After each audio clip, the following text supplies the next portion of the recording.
Hear this. Because the disciples are filled with fear because they thought Jesus was a water spirit. That's what the text says. It says they thought they saw a ghost. I don't know what kind of ghost it was. Maybe it was the kind of ghost that they thought was going to sink their ship.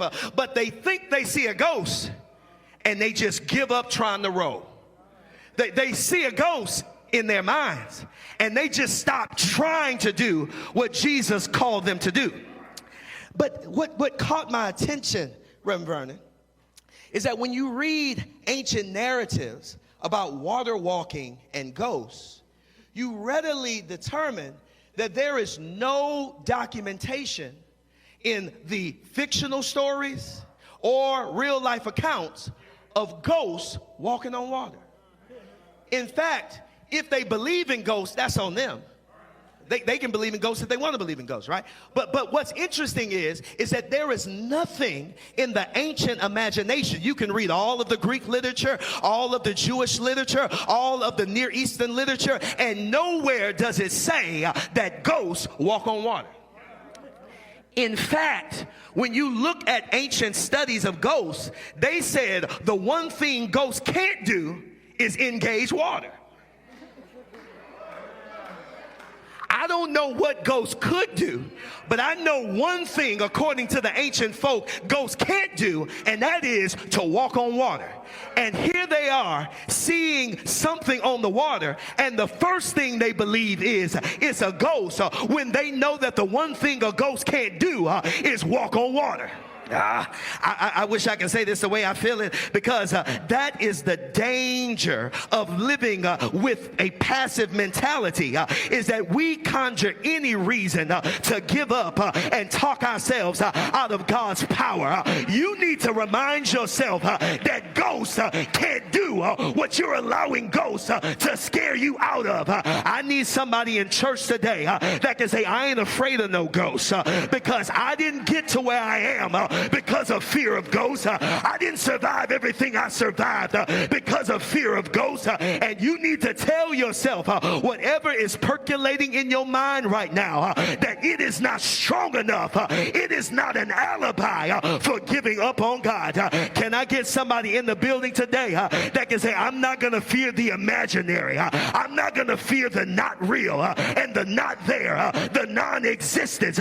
Sometimes I have to silence the noise in my mind and tell myself that what I'm afraid of is not real in the first place. Am I talking to anybody in the sanctuary today that can say, I'm tired of running from ghosts?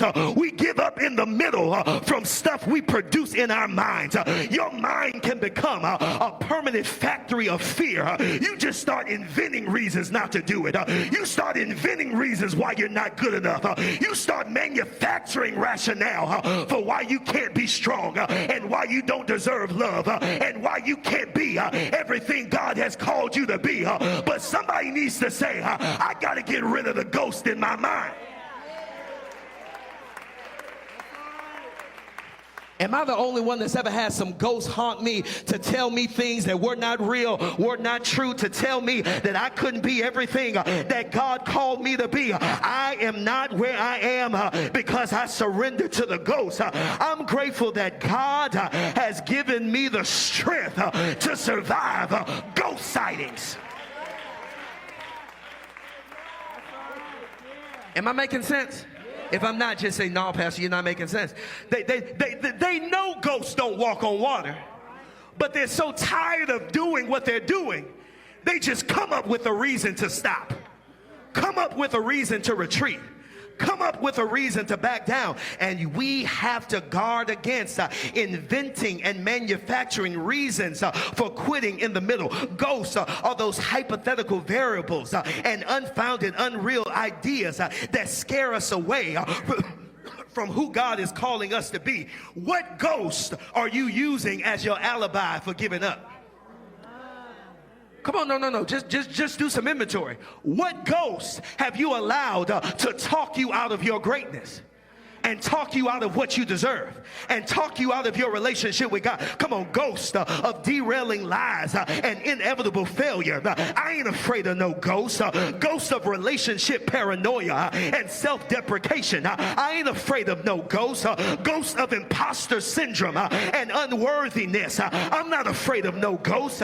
Ghost of racial inferiority and gender performance roles. I ain't afraid of no ghost. Ghost of perfectionism and unlovability. I ain't afraid of no ghost. Ghost of what if.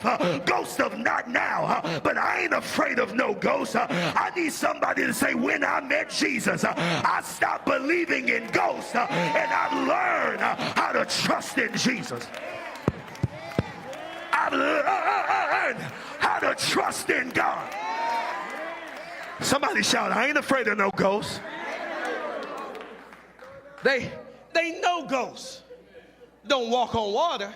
If ghosts do anything, water walking ain't one of them. But they allow the unreal, they allow the ideas in their head to cause them to quit in the moment.